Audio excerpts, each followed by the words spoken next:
باقی وزیر اطلاعات و نشریات فواد چودھری میڈیا بریفنگ دے رہے ہیں۔ ایشوز میں جو اس وقت ایک بڑا مسئلہ چل رہا ہے وہ یہ چل رہا ہے کہ ہمارے ہاں جو سپریشن کو جس طریقے سے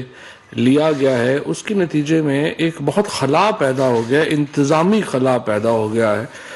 اور اس وقت صورتحال یہ ہے کہ تقریباً 950 اسٹے آرڈرز ہیں 3 ٹریلین روپیز کے ایف بی آر ہی کے خالی، اور یہ 3000 ارب روپیہ ہے جو ہائی کورٹس کے یا عدالتوں کے فیصلوں کی وجہ سے، اسٹے آرڈرز کی وجہ سے ایف بی آر کلیکٹ نہیں کر پا رہا، اور یہ اتنی بڑی رقم ہے کہ جس سے ایک بالکل آپ سمجھیے کہ ایک انتظامی بحران پیدا ہو چکا ہے۔ اور کابینہ نے یہ جو اسٹے آرڈرز ہیں ان کے اوپر پہلے پرائم منسٹر صاحب نے اپنی کنسرن کا اظہار کیا تھا، آج کابینہ نے بھی اس کنسرن کا اظہار کیا ہے، اور لا منسٹر اور اٹارنی جنرل سے یہ کہا گیا ہے کہ وہ چیف جسٹس پاکستان کے ساتھ اور جو ہائی کورٹ کے چیف جسٹسز ہیں ان کے ساتھ یہ معاملہ جو ہے وہ اٹھائیں۔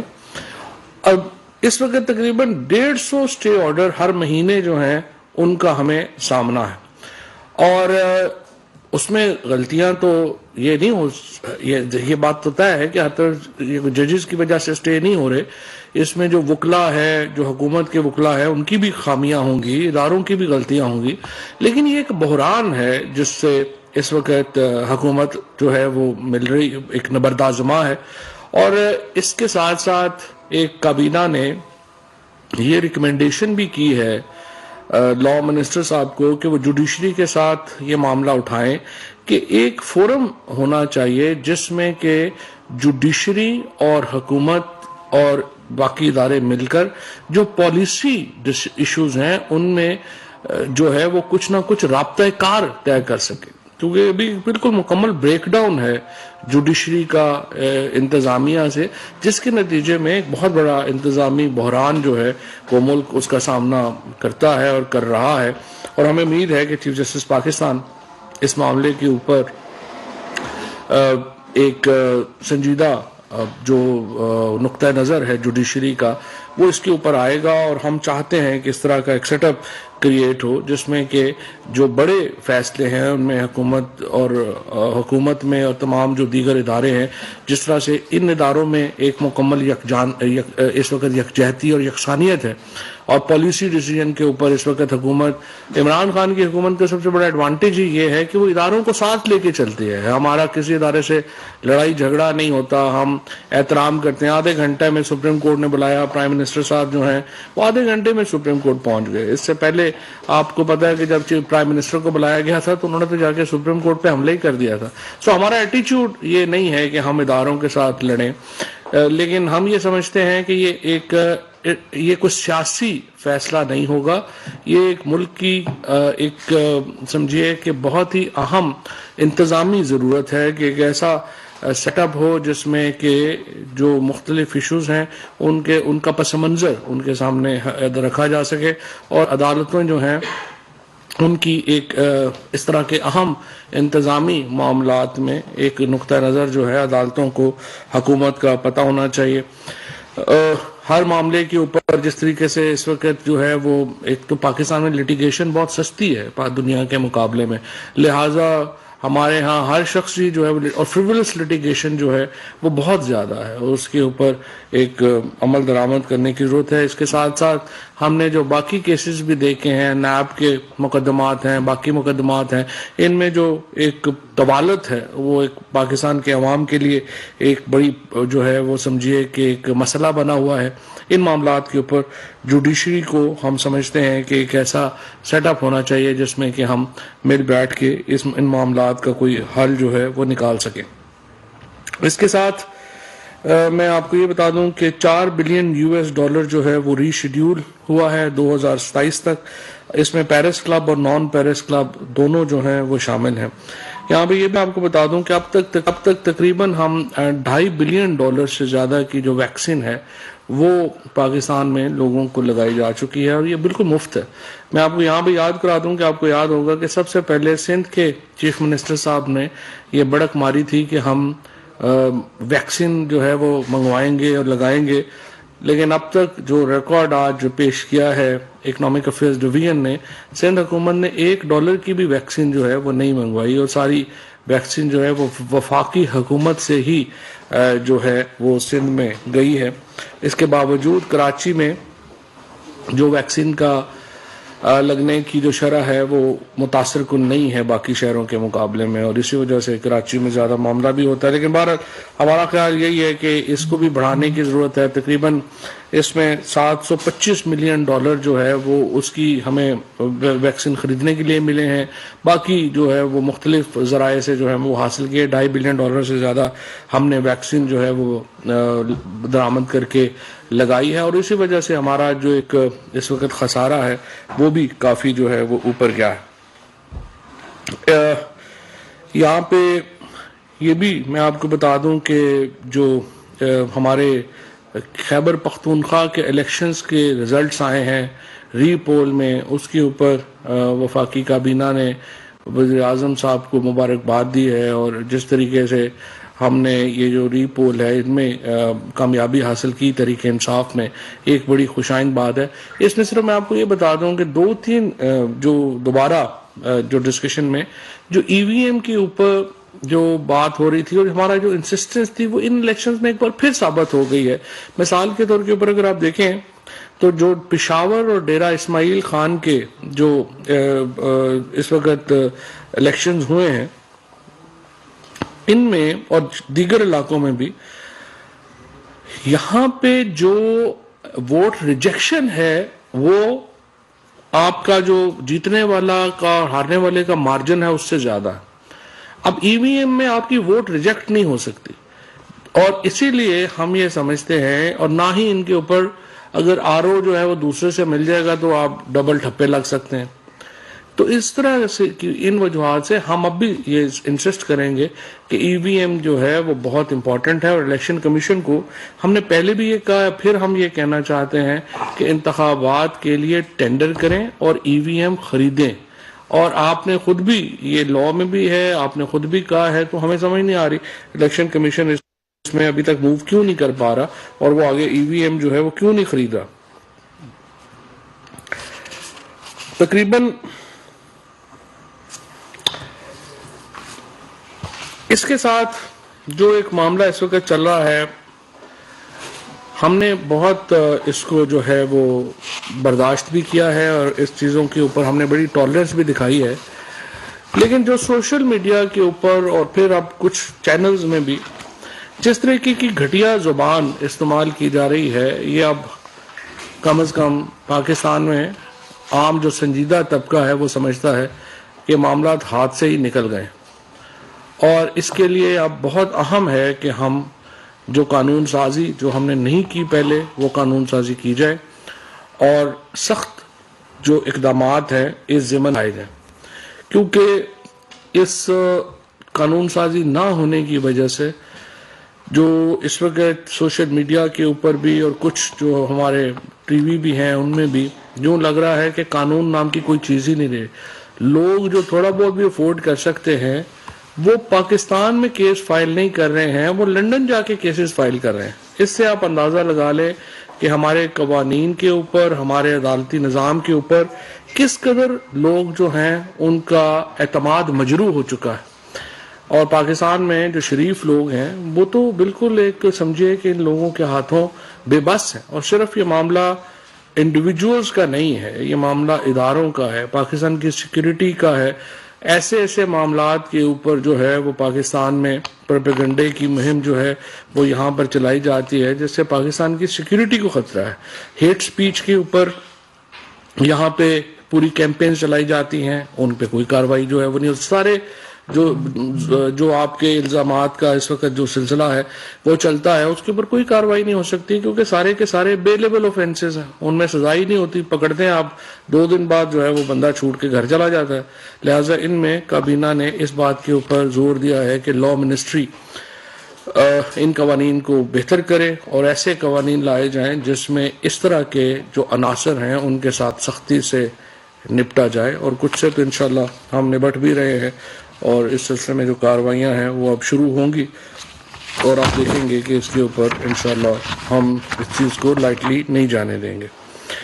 وزارت کامرس کی سفارش پر اسٹیٹ لائف انشورنس کارپوریشن کے بورڈ آف ڈائریکٹرز کی تنظیم نو کرنے کی منظوری دی گئی ہے. اس منظوری کے بعد بورڈ میں chairman state life insurance corporation, commerce ministry, وزارت صحت، وزارت خزانہ کے نمائندگان سرکاری ڈائریکٹرز کے طور پہ شامل ہوں گے. ہمایوں بشیر صاحب، محترمہ پورو سدوا، معین فودا اور انور منصور خان بطور خود مختار ڈائریکٹر جو ہیں وہ شامل ہوں گے. کابینہ نے کامرس منسٹری کی سفارش پر بین الاقوامی کمپنی پیجو کو پاکستان میں گاڑیوں کا کاروبار شروع کرنے کی خاطر جو گاڑیاں ٹیسٹنگ کے لیے آنی ہیں ان کی جو منظوری دی ہے کہ وہ منگوا سکتے ہیں. 21 دن کا اس میں ڈیلے تھا، وہ ڈیلے بیسیکلی کنڈون کرنا تھا. اسی طرح سے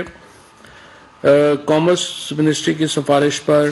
M S Tricom wind power private limited کو جمپر ٹھٹھا میں 50 میگا واٹ ونڈ اس کا ٹربائن کا منصوبہ ہے. اس کے لیے 2 کرینیں انہوں نے منگوانی ہیں، ان پہ کسٹم ڈیوٹی جو ہے اس کا استثنا دیا گیا ہے. 34,500 میٹرک ٹن مونگ کی دال ورلڈ فوڈ پروگرام کے تحت افغانستان کو برآمد کرنے کی اجازت جو ہے وہ دی جائے گی. سعودی عرب کے ساتھ $821.80 ملین قرضوں کی ادائیگی جو ہے اس کو ری شیڈیولنگ ہو گئی ہے، مؤخر کر دیا گیا ہے 821.80. اور جس طرح میں نے آپ کو پہلے بتایا کہ تقریباً 2027 تک $4 بلین کی ادائیگیاں جو ہیں وہ مؤخر ہوں گی. اور یہ $4 بلین جو ہے یہ کووڈ ریلیف میں ہمیں ملا ہے بہت، پیرس کلب اور نان پیرس کلب دونوں سے. کابینہ نے وزارت خزانہ کی سفارش پر ملک کے معاشی استحکام کے لیے جاری کردہ بین الاقوامی بانڈز کی مدت میں توسیع کی منظوری دی ہے. ڈاکٹر نوید حامد کو مزید 3 سال کے لیے مانیٹری پالیسی کمیٹی پر بطور ممبر تعینات کرنے کی منظوری دی گئی ہے. جاوید حسن صاحب کو نیفٹیک کا جو چیئرمین دوبارہ 3 سال کے لیے اپوائنٹ جو ہے وہ کیا جا رہا ہے. اس کے ساتھ پاکستان کیبنٹ نے پہلی ڈیجیٹل کلاؤڈ پالیسی کی منظوری دی ہے. اس میں بنیادی طور کے اوپر اس وقت جو ڈیٹا ہے کلاؤڈ ڈیٹا وہ مختلف جگہوں پہ منقسم ہے، اس کو آئی ٹی منسٹری جو ہے وہ ایک جگہ پہ لانا چاہتی ہے اور اس کے لیے کلاؤڈ پالیسی جو ہے وہ لائی گئی ہے. پرسنل ڈیٹا پروٹیکشن بہت ہی امپورٹنٹ لا ہے جو اب چلا جائے گا کابینہ کمیٹی کی ذیلی جو کمیٹی ہے لیجسلیشن اس تک چلا جائے گا.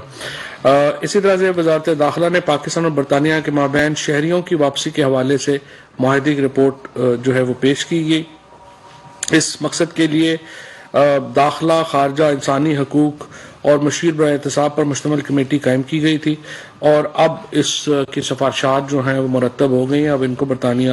بھیجا جا رہا ہے. اسپورٹس پالیسی 2022 جو تھی وہ آج ہونی تھی، لیکن آج چونکہ وہ ڈاکٹر فہمیدہ مرزا کی طبیعت ٹھیک نہیں ہے تو یہ مؤخر ہو گئی ہے. لا اینڈ جسٹس کمیشن میں تعیناتیوں کی منظوری دی گئی ہے. جسٹس ریٹائرڈ میاں محمد اجمل، جسٹس ریٹائرڈ فیصل عرب صاحب، جسٹس ریٹائرڈ محمد سائر علی اور سینئر ایڈوکیٹ سید ایاز ظہور جو ہیں وہ کمیشن کے ممبر ہوں گے. کابینہ نے federal services tribunal Karachi office Karachi میں ایک کیمپ آفس کے لیے جو ہے وہ سیکریٹریٹ آرٹلری میدان میں زمین الاٹ کی ہے تاکہ وہ اپنا وہاں پہ بنا سکیں. ریمڈیزوائر جو 100 mg ہے اس کی ریٹیل پرائس جو ہے وہ 3,967 روپے 34 پیسے تھی، اس کو کم کر کے 2,308 روپے 63 پیسے جو ہے وہ کر دیا گیا ہے. یہ میں آپ کو بتانا اس لیے یہ چاہتا ہوں کہ پاکستان کی کامیابیوں کو اتنا ہم نہیں کرتے. یہ ریمڈیزوائر کا جو انجیکشن جو کہ کووڈ کے شروع کے دنوں میں پاکستان میں بہت مہنگا تھا، سفارشوں پہ مل رہا تھا اور بہت ہی مہنگا تھا، اب پاکستان اس کا میجر ایکسپورٹر ہے دنیا میں. ریمڈیزوائر یہاں پہ بن کے پاکستان میں باہر جا رہا ہے. اور اس طرح سے جو کووڈ میٹیریل جو 26 فروری کو 2019 کو جب پہلا کیس آیا تھا ہم کچھ بھی اپنا نہیں بنا رہے تھے، لیکن اب الحمدللہ پاکستان پوری دنیا کو کووڈ کے جو میٹیریل ہے وہ ایکسپورٹ کرتا ہے. یہ بہت ہی ہماری بڑی کامیابی ہے. اسی طریقے سے آج ایک اور بڑی جو پالیسی ہے اس میں وزارت صحت نے ایکٹیو فارماسیوٹیکل انگریڈینٹ یعنی API صنعت کی ترقی اور فروغ کے لیے نئی پالیسی دی ہے. API یہ ہو رہا ہے کہ اس وقت جو زیادہ تر دوائیاں پاکستان میں بن رہی ہیں وہ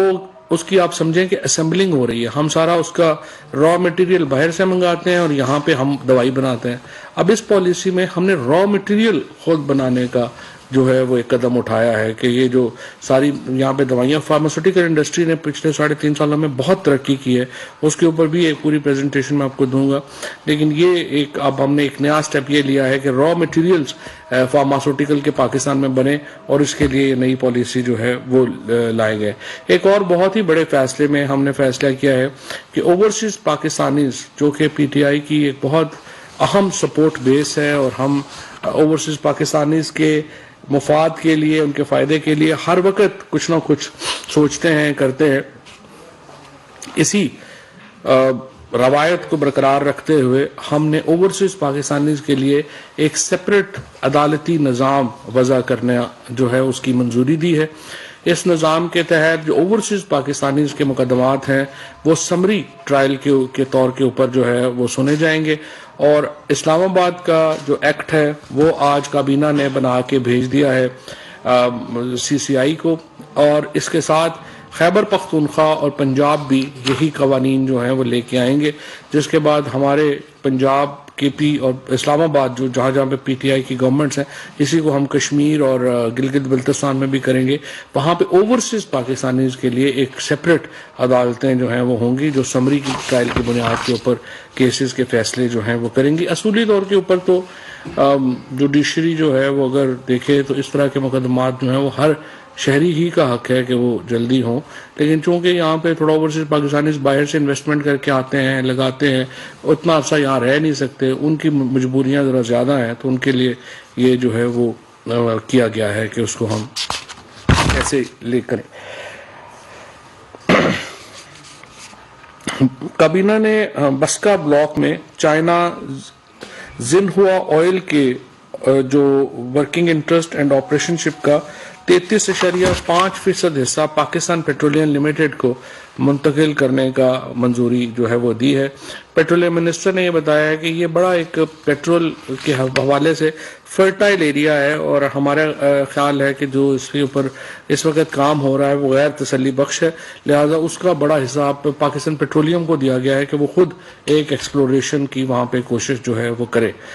بریگیڈیئر ریٹائرڈ توفیق احمد صاحب کو MP1 اسکیل میں director general national institute of electronics کے عہدے پر تعینات کیا گیا ہے. NI national institute of electronics بہت ہی اہم ادارہ ہے وزارت سائنس کا, مجھے امید ہے کہ اس سے ایک بہت بڑا جو تبدیلی ہے وہ اس میں آ سکے گی. نیشنل اکنامک کونسل کی سالانہ رپورٹ 2020-21 جو ہے وہ پیش کی گئی ہے. اس کے بعد کابینہ نے کمیٹی برائے ٹرانسپورٹ اینڈ لاجسٹک کے 27 جنوری 2022 کے منعقدہ اجلاس میں لیے گئے فیصلوں کی توثیق کی ہے. اس میں سب سے امپورٹنٹ جو Karachi port trust Pipri dedicated freight corridor ہے منسٹری آف ریلویز کا, یہ جو ریلوے ہے یہ ایک کراچی کے لیے اور پورٹ کے لیے گیم چینجر پروجیکٹ ہے, جس کے بعد ایک ریلوے کو ایکسیس ہو جائے گا پورا. ایک تو یہ کہ وہ پورٹ کے اندر تک جا سکیں گے, اور دوسرا ایک یہ جو ہمارے وہاں پہ کنٹینرز ہیں ان کو سٹور کرنے کے لیے ایک پورا نیا پروجیکٹ جو ہے وہ بنائیں گے. گیم چینجر پروجیکٹ ہے ریلوے کا اور منسٹری آف میری ٹائم کا, جو کراچی بندرگاہ کو ایک بالکل بدل کے رہ جائے گا. ادارہ جاتی اصلاحات کمیٹی یعنی کیبنٹ کمیٹی اور انسٹیٹیوشنل ریفارمز کے 5 اور 12 جنوری کے منعقدہ اجلاسوں میں لیے گئے فیصلوں کی توثیق کی گئی ہے. اس میں جو مرجر ہوگا جو IFC ہے یعنی انڈسٹری فیسیلیٹیشن سینٹر, اس کو پاکستان انڈسٹریل ڈیولپمنٹ کارپوریشن میں مرج کر دیا گیا ہے اور ministries of industry and production میں اس کو ڈال دیا گیا ہے. اسی طرح سے جو شوگر ایڈوائزری بورڈ ہے اس کو ابھی اس کے اوپر حتمی فیصلہ نہیں ہوا, بہرحال اگلی دفعہ آئے گا تو دیکھیں گے.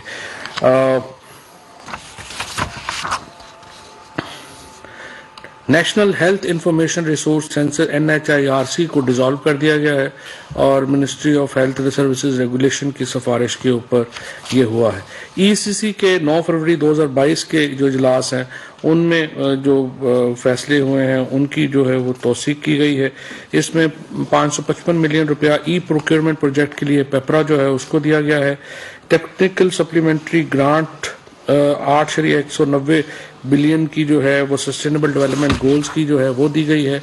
سیپ پروگرام کی. اسی طرح سے پاکستان آرمی کی جو کووڈ-19 ریلیٹڈ ریکوائرمنٹس ہیں ان کو پورا کرنے کے لیے جو پیسے تھے وہ ریلیز کیے گئے ہیں. اسی طریقے سے جو آج کابینہ نے 15% جو سیلری انکریز کی تھی، پرائم منسٹر صاحب نے بلوچستان میں اعلان کیا تھا جو سول آرمڈ فورسز کی، اس کی جو ہے وہ منظوری دی ہے. اور اسی طریقے سے جو وفاقی حکومت کی 1 تا 19 تک کے ملازمین ہیں ان کے لیے بھی 15% ڈسپیرٹی ریڈکشن الاؤنس جو ہے وہ اپروو کیا گیا ہے. یہ تھے جی آج کے معاملات. جناب صاحب، نوید قوت آج نیوز سے یہ بتائیے گا کہ کابینہ نے آج کوئی پیٹرولیم اسمبلی کے اوپر بھی کوئی غور کیا ہے کہ پیٹرولیم بڑھے گی کم ہوگی، قیمت اس حوالے سے کچھ بتائیں گے آج کیا ہوگا؟ یہ کابینہ کا فیصلہ نہیں ہوتا، یہ فیصلہ جو ہے یہ تو جو ہے وہ ایک فائنانس منسٹری کا فیصلہ ہوتا ہے. لیکن جو اس وقت حالات ہیں اس میں ظاہر ہے کہ اس کے علاوہ کیا چارہ ہوگا کہ آپ پیٹرول کی قیمت جو ہے وہ بڑھائیں گے. اس میں دیکھیں تیل ہمارے ہاں تو ظاہر ہے ہم تو نہیں ہمارے ہاں پروڈیوس تو نہیں ہوتا، یہ تو دنیا میں پروڈیوس ہو رہا ہے. اس وقت جو حالات چل رہے ہیں یوکرین میں، اور دنیا آپ دیکھیں کس طرح سے ایک دوسرے کے حالات کو متاثر کرتی ہے کہ یوکرین کے اور جو اس وقت یورپ میں اور جو ٹینشن بنی ہوئی ہے امریکہ میں، اس کی وجہ سے جو انٹرنیشنل پرائس ہے آپ کی تیل کی وہ شوٹ اپ ہو گئی ہے. اب اس میں ہم کتنی دیر جو ہے وہ روک سکتے ہیں؟ ہمارے ہاں تو بلینز آف روپیز ہمارے پاس تو ہے نہیں جو کہ ہم جو ہے روزانہ اس میں دے سکیں. تو ظاہر ہے قیمتیں بڑھیں گی، اس میں کوئی شبہ نہیں. صاحب ایک تو یہ بتایا آپ نے کہا کہ سندھ نے $1 کی بھی ویکسین نہیں خریدی، پنجاب اور کے پی نے کتنی امپورٹ کی؟ انہوں نے کہا ہی نہیں تھا نا، انہوں نے تو پہلے ہی کہا تھا کہ ہم فیڈرل گورنمنٹ سے لیں گے. میں تو صرف ان بڑکوں کی بات کر رہا ہوں جو لگائی جا رہی تھی اس میں. اچھا سر یہ بتائیں کہ اپوزیشن جو آج کل بات کر رہی ہے طریقے عدم اعتماد لانے کی، آپ کی حکومت کل بھی آپ کی میٹنگ ہوئی تھی، اسٹریٹجی کیا ہے، کس طریقے سے نپٹا جائے گا؟ آیا کہ آپ تیار ہیں اس چیز کے لیے؟ لیکن یہ پہلی بات تو یہ ہے کہ یہ جو طریقے عدم اعتماد انہوں نے لانی ہے، اس دن بھی آپ نے دیکھا کہ